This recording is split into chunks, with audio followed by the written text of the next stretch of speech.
Hi there, Chris Kenny here, and welcome to Money Monday. And I want to talk about one of the biggest enemies that can take place in any sales conversation, and that enemy is the need to be liked.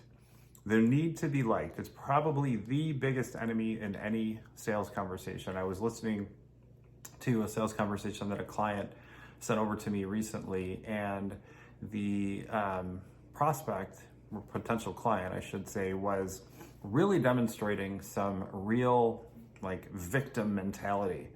And my client actually noticed that victim mentality and chose not to bring it up.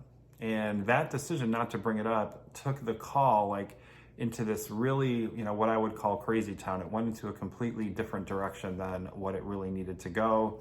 And then the potential client ended up saying no and saying it was price and blah, blah, blah, blah, blah.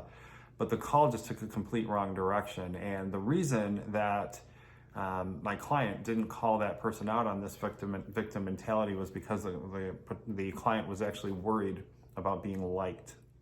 So I just want to really mention that in terms of when you're selling, especially if you're selling coaching and consulting, it's not that you have to be a jerk, but it is that you have to be willing to ask pointed questions, like really direct questions, questions that cut through the crap. When you notice something, when you see something, when you see that it's present, you have to call it out, because if you don't call it out, it's going to end up being the reason that they don't buy from you in the end. So ask yourself, when I'm selling, am I in an energy of, oh my gosh, I hope they like me? And if you are, make a change. Focus more on the transformation that you can bring to them and less on whether or not they like you. I'm Chris Kenny. Have an amazing rest of the day.